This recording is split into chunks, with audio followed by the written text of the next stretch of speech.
Hello, I'm Jim Parmentier, and I'd like to tell you about a shipbuilding project I've been involved with for about a dozen years, and the nonprofit organization that's responsible for her construction, her management, her operation, and her sustainability. The organization is called Maine's First Ship. The ship is named Virginia. She was built here in Bath, Maine, almost entirely by local volunteers, and launched in the summer of 2022. She's a working reconstruction of the first ocean-going vessel built by Europeans in North America. Virginia is the centerpiece of our educational programming at Maine's First Ship. We use it to teach visitors about our state's maritime history and our centuries-old connection to the sea. There are two ships in the MFS story. Both were built in mid-coast Maine, and both were named Virginia.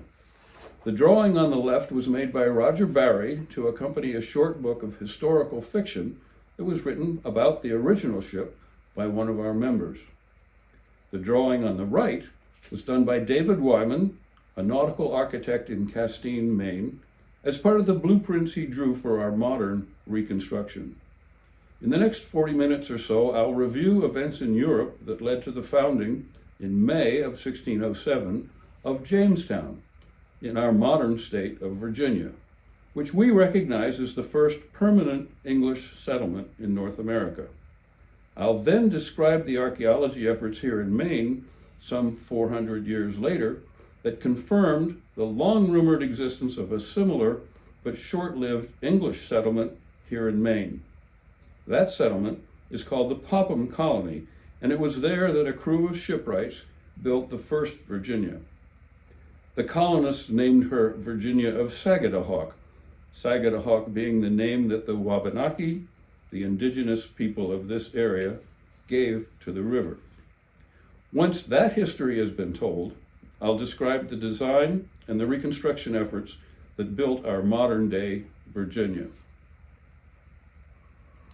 The original Virginia was built in the winter of 1607-08 near the mouth of the Kennebec River.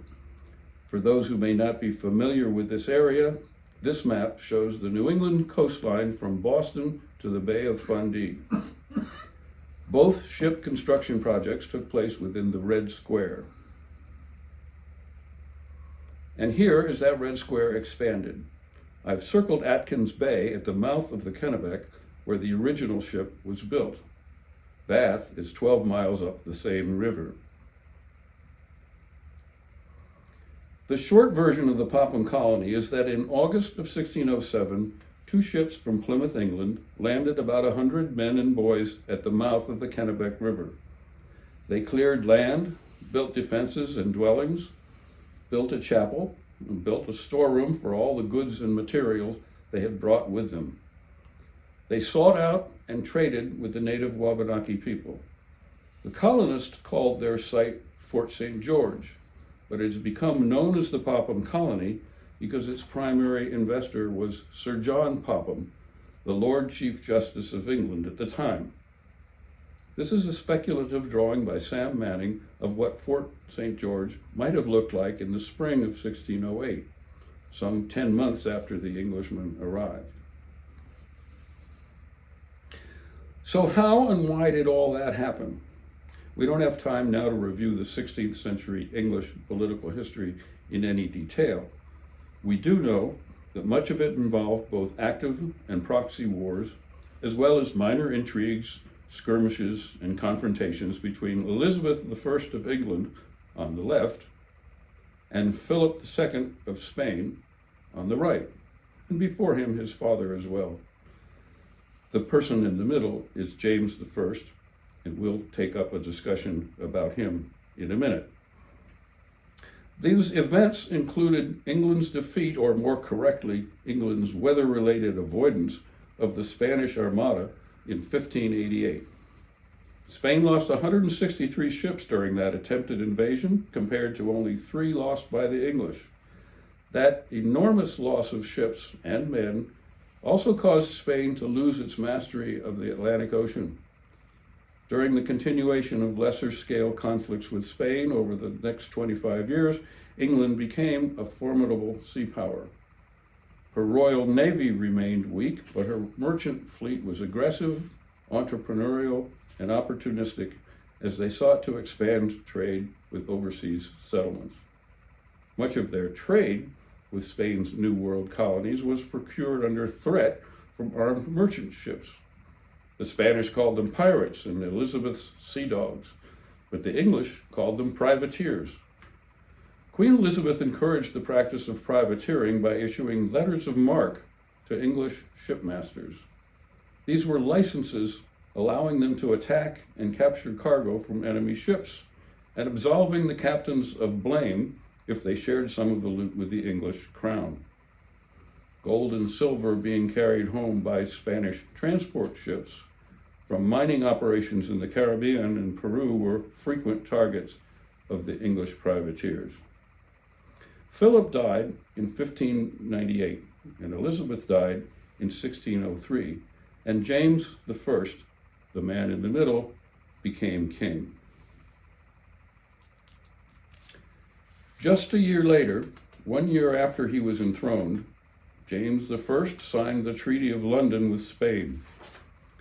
There were several provisions to that treaty, but the most important ones were that English privateers would stop attacking Spain's treasure fleets, and Spain would stop trying to convert England back to Catholicism. The effect of this treaty was that the Atlantic Ocean became safe again for merchant shipping. Broader commercial interests were quick to take advantage of this opportunity. What were these commercial interests? Basque and French fishermen had been coming to the North Atlantic waters for codfish for many decades. Furs were always in fashion, of course, and mineral wealth was to be expected. The Spanish had been extracting gold and silver from mines in Central and South America for over 60 years. But lumber was a major attraction too.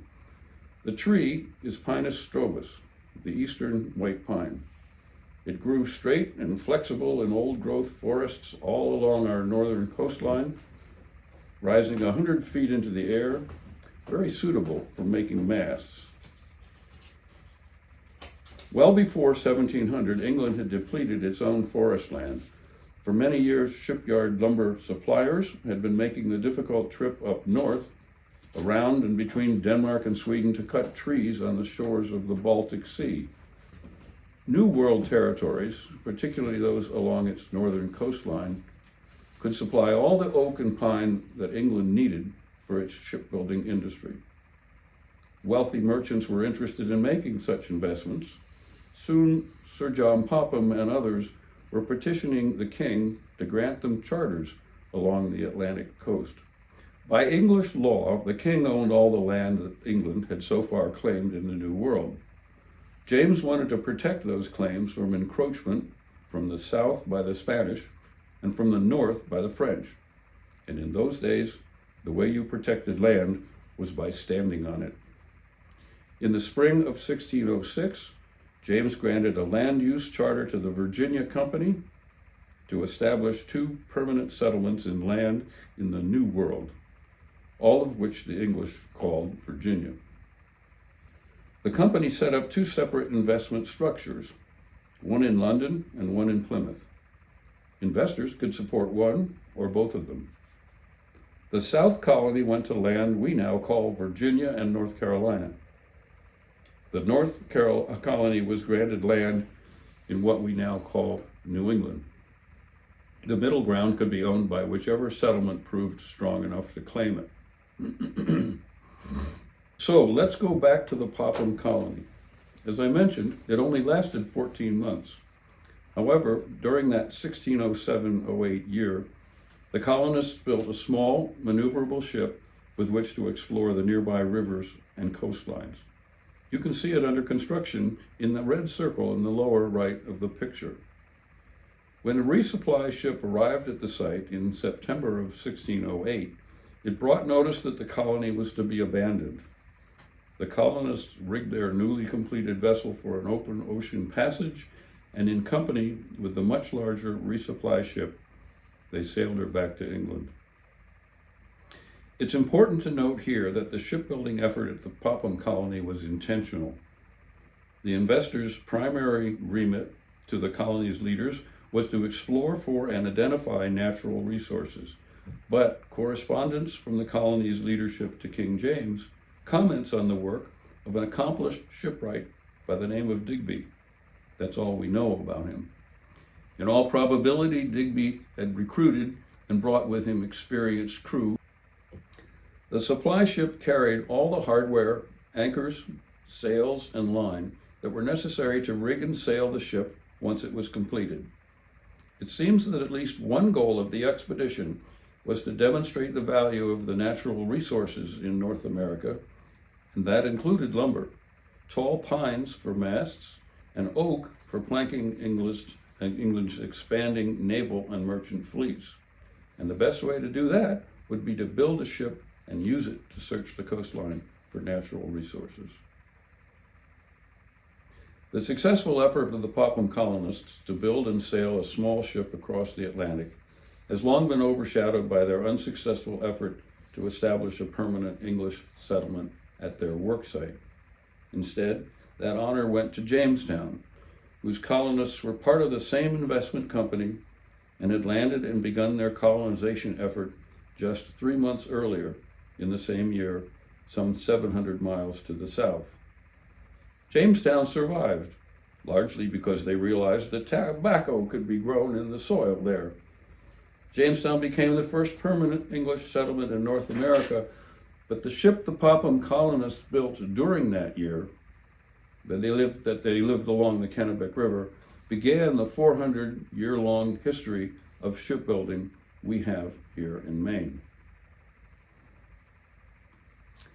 So, what connects these two stories? A 400-year-old settlement attempt and a brand new diesel-powered reconstruction of a 16th century English workboat. This woman does. This is Jane Stevens, who lived in Phippsburg. For years, she'd heard local stories about English colonists coming to Atkins Bay years before the Pilgrims. In 1994, Ms. Stevens contacted Jeffrey Brain, an archaeologist with the Peabody Institute in Salem, and invited him to dig on her property. As it turned out, half of her house was in the footprint of the Fort St. George site. Working with volunteers, school students, and dedicated supervisors in the summers between 1994 and 2013, Dr. Brain excavated the available land on her. These excavations unearthed several 17th century European artifacts. On the left is a rusted caulking iron, which is a definitive shipbuilding tool. They found a broadaxe and a datable English shilling, and more. The artifacts are on display in the Maine State Museum, and we have pictures and replicas of them in our Jane Stevens Exhibit Center in the Bath Freight Shed. The findings confirmed our meager but existing historical record of a short-lived early 17th century English settlement on the site. The Popham Colony and the shipbuilding project of its colonists are now included in the elementary and high school history curricula here in Maine. Jeffrey Brain's excavations convinced Ms. Stevens and her neighbors to start the Virginia Project, which was the original name of Maine's first ship. Their intent was to research, design, construct, and operate as historically accurate a 17th century ship as could be built today, but also could receive an operating license from the Coast Guard. The neighbors hoped to build that ship in time for the 400th anniversary of the Popham Colony, which was in 2008. Well, we clearly missed that deadline. The second Virginia, our modern ship, took 11 years to build. Except for certain safety-related tasks such as caulking below the waterline and engine installation, all the construction was done by volunteers. Most of us had no experience on woodworking projects of this size and complexity. There is little documentation for any ship constructed 400 years ago. Ship design then was valuable intellectual property, and like nautical charts or productive fishing grounds, shipbuilding techniques were carefully guarded secrets. In letters that the colony wrote back to King James, the ship under construction was called a pinnace. John Bradford, a Maine historian, described a pinnace, as you see quoted there, a relatively fast, lightly constructed, shallow draft support vessel for fishing, trading, exploring, and cargo carrying, with a distinctive square or flat transom. They were open-deck workboats, common on English rivers and coastal waterways at that time. A modern comparison would be the panel truck driven by your plumber when he comes to your home to unclog your drains. This slide shows a mid-17th century engraving of ships on the Thames. I've circled a pinnace, and two others like it can be seen. The working design for our Virginia resulted from a decade of library work and a collaboration between early MFS board members and nautical historians, both in this country and in England. They researched descriptions and drawings in archives, both here in the US and in the National Maritime Museum in London, in order to develop the design shown here. You saw this slide earlier in the presentation. It's part of the working blueprints David Wyman prepared for us. To familiarize you with wooden ship construction, here's a line drawing of the design of the previous slide, but without the rigging. The major hull components are the transom, the planking, the frames and clamps, which are on the inside, the deck, the stem, the keelson, which is also inside, the keel, and the rudder. I use some familiar terminology in the next few slides. Just keep in mind that the overall process is that of a large ship being assembled from many small pieces of wood.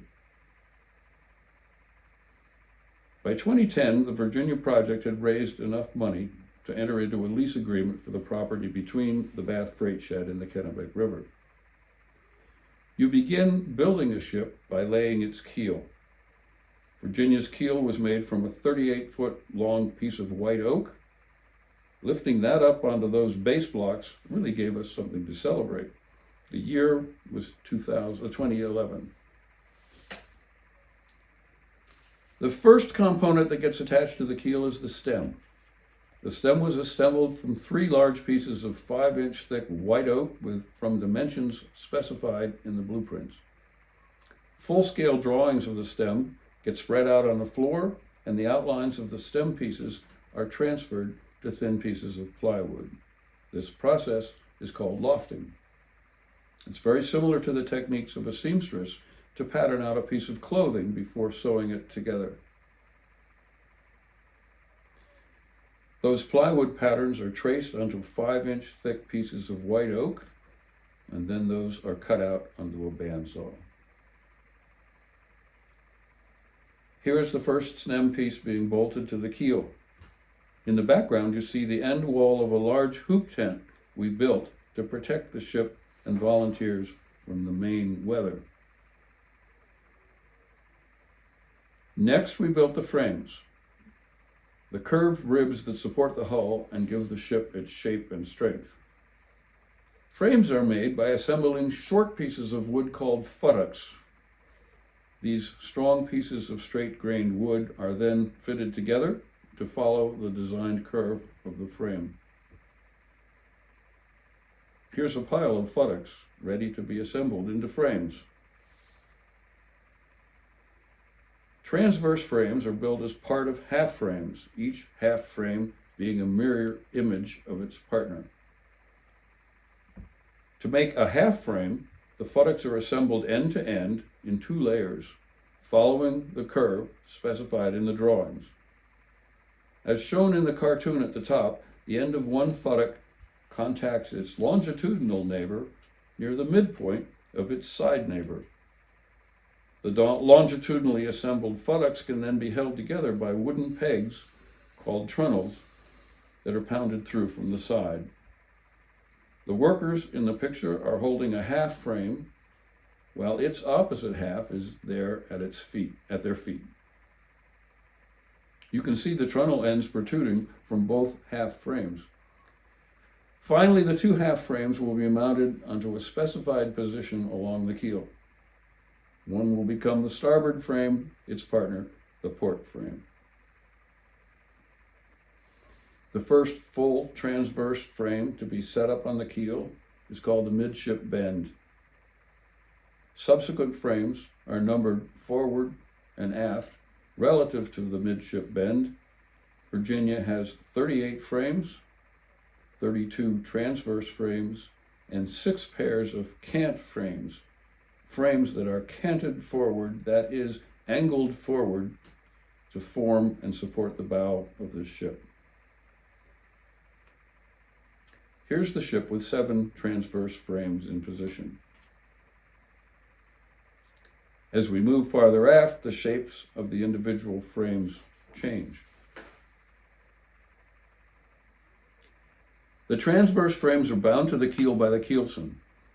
This piece of wood, or in our case, 2 pieces of wood, that are placed inside the ship and rest on top of the keel. They will be notched to fit tightly over the frames. To make a keelson, you square up 2 large pieces of oak. Then you run them out of the parking lot and down the street to the forward end of the ship and use a come-along to haul them in over the bow. In this photo, the aft section of the keelson is already in place. The 2 pieces will be joined by a scarf joint at the site shown by the red arrow. And because that perspective is a bit hard to see in this slide, here's another. Here's a side view of the aft pieces of the keelson.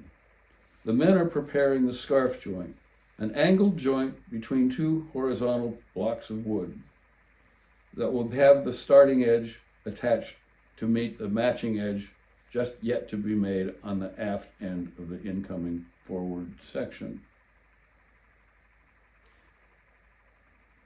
The joined keelson pieces are then turned over, notches are cut so they fit the frames, and when they're in place, holes can be drilled for silicon bronze connecting rods that will bind the keelson pieces to the keel.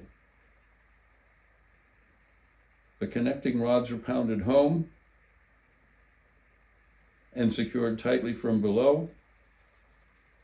This is Rob Stevens, our shipwright, the person who got the vessel built, working with large, unwieldy pieces of wood, with an all-volunteer crew, with differing levels of skill and unpredictable family schedules, and on Wednesdays and Saturdays only, Rob and Virginia made steady progress for over a decade. It's quite a commitment. We couldn't have done it without him. Meanwhile, at the other end of the ship, the stern post and other supporting pieces are being fitted to the keel. Then the pre-assembled transom piece can be fitted into place. When the framing is complete, she looks like a wicker basket.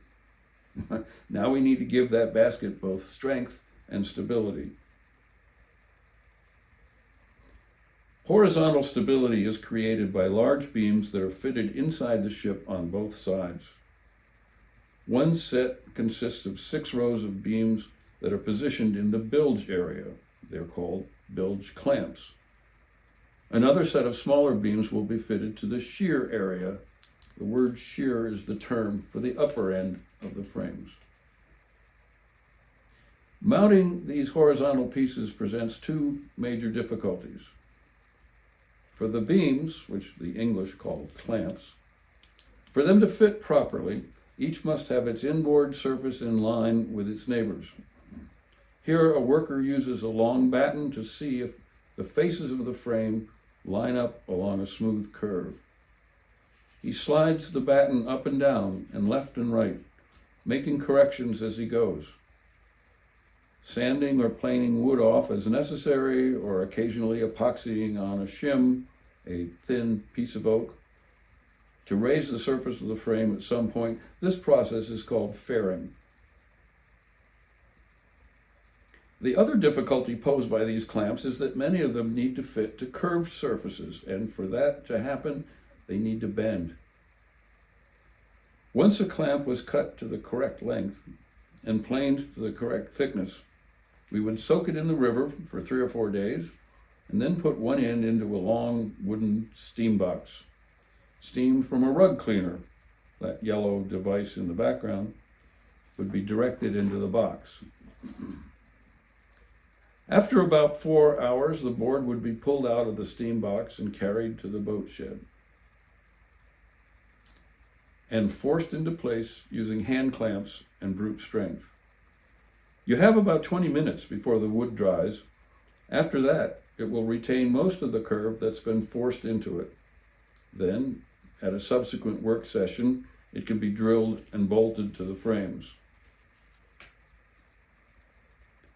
This picture shows the forward end of the ship after both the port and starboard sets of bilge clamps have been installed. Here you see the other set of 3 clamps being fitted on each side to the upper ends of the frames. As I said, the term for the upper ends of the frames is the shear. Here you see the forward shear clamps, and the same support pieces, of course, are being installed all along the midline and at the aft end of the hull as well. Now let's move to the outside of the ship. Horizontal members mounted on the outside of the ship are called planks. Their job is to keep the water out.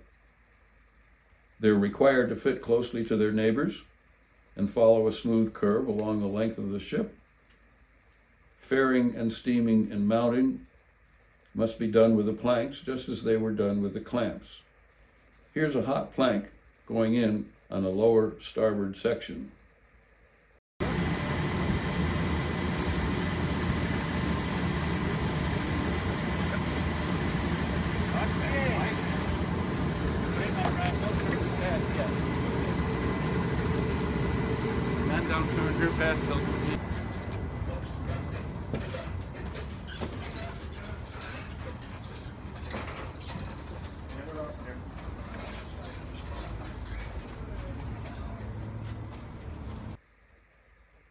The planks are also attached to the frames by trunnels, just as the half frames were assembled. The trunnels are driven into pre-drilled holes using a 12-pound sledge, and that work is best done by younger men such as this fellow from the Navy base at Bath, but sometimes those ponies just aren't around. This picture shows the high degree of curvature that's needed for the planks that get mounted at the bow. We broke a few at the start until we got the timing right. Once the ship was fully planked, it could be caulked, and for the underwater seams, we brought in a professional caulker. First, he forced cotton into the gaps between planks. Of course, the colonists wouldn't have had cotton, but they would have used some other plant fiber. Then he pounded in oakum, a tar-treated hemp product traditionally made from worn and discarded rope that the colonists would have brought with them. We painted the seams and sealed them with a putty made of pitch and waxy cement. The hull was then sanded in preparation for bottom paint. The next step was to shape and install the deck beams. These 4-inch thick beams are cut to a camber and mortised into the shear clamps and into each other to provide a really solid structure. Here's a view of the deck looking aft, almost fully planked with white pine. The upper bulwark frames are also made of pine. 6 mold-poured lead blocks of external ballast, each weighing 3,000 pounds, were placed end to end below the keel. Each was jacked up by hand, braced and drilled down through the keelson, through the frame, the keel, and the lead, and fastened from below. Here are the lead blocks all fully installed. Virginia also carries 7,300 pounds of internal lead ballast in her bilge, fitted under the floorboards next to the keelson. In 2021, a brand new Coast Guard required diesel engine was installed, a 175 horsepower Volvo Penta. It was brought on deck and lowered into position using that spindly hand-operated tripod shown there on the right. I, for one, had little faith in it, but it worked. Several handmade pieces of deck equipment were made. On the left is a windlass to raise the anchor. On the right is a knighthead for the main halyard, which looks remarkably like Rob Stevens. Here are fore and aft views after the hull was painted. Notice the red painted propeller shaft protruding there on the right. Similarly, here are two views of the rudder, on the left while being installed, and on the right after it was painted. At last, Virginia was ready to launch. On Memorial Day of 2022, we removed the plastic cover of the hoop tent she had lived in for the past 11 years. Over the next 2 days, the wooden frame was carefully dismantled. On June 4, 2022, two gigantic cranes lifted up all 70,000 pounds of Virginia and deposited her gently into the Kennebec River. About 4,000 people attended the ceremony. The process was slow and deliberate, so slow that the Bathtown band had to play Anchors Aweigh 3 times before she got wet. And there she sat, comfortably at her wharf, during that summer and fall while we fitted her out with anchors, navigation equipment, and fire suppression equipment. We installed and tested the diesel engine and began to rig her. In the fall of 2022, Maine's first ship joined the Tall Ships Association. Virginia is their newest vessel, and along with Jamestown's Godspeed, we represent their oldest time period. Working with TSA has allowed us to connect with other like-minded nonprofit organizations interested in maritime educational concepts, and we've benefited considerably from the connections we've made through that organization. In 2023, Virginia made her public debut at the Booth Bay Windjammer Festival. Over the next 2 summers, she's sailed over 250 miles. We've received Coast Guard approval to carry 6 paying passengers. We've made a half dozen sail training trips for our crew, and the public has enjoyed 25 dockside tours and trips. Jane Stevens passed away in 2008, but her dream lives on. We maintain the James Stevens Exhibit Center as a display museum to promote an appreciation for Maine's maritime heritage and to be an educational center to teach visitors about the maritime history, the cultures, trade skills, and the early communities of Maine. We have videos, informational panels, books, and hands-on displays such as a knot tying stand, a chip log, a foot-operated lathe, and a kids' corner with ship models to assemble and redesign. Our docents welcomed over 4,500 guests to the Visitor Center last year. Our educational volunteers interacted with nearly a dozen visiting schools and other groups, both to tour our museum and also the site in Phippsburg of the original Popham Colony. We've offered educational courses on model shipbuilding, marine navigation, jewelry making, model boat building, and marine photography. We sponsored courses in wilderness first aid. We've hosted community events such as the 17th century dinners and fiber days and the sewing and knitting of 17th century clothing.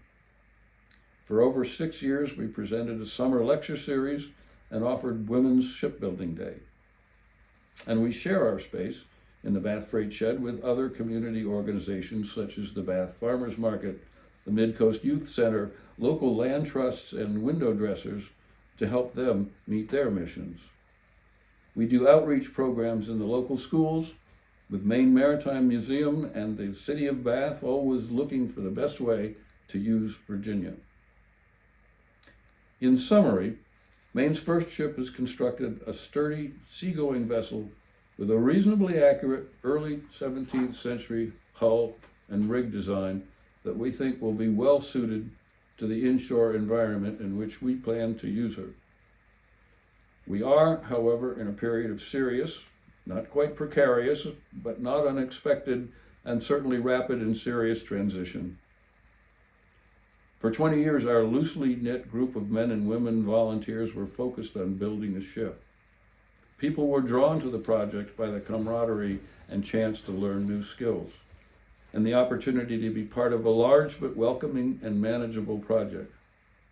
Now, with the ship in the water, and the bulk of the construction completed, we have had to adapt and learn to operate as a nonprofit enterprise, and all that entails: staffing, programming, scheduling, and more intensive fundraising. We just turned away from being a ship with a story to telling a story that has a ship. Because of the history and culture of maritime Maine, that's the valuable story we can offer to the widest audience beyond the boundaries of Maine itself. You can learn more about our Virginia by visiting our webpage, www.mfship.org, or following our Facebook page. Thank you.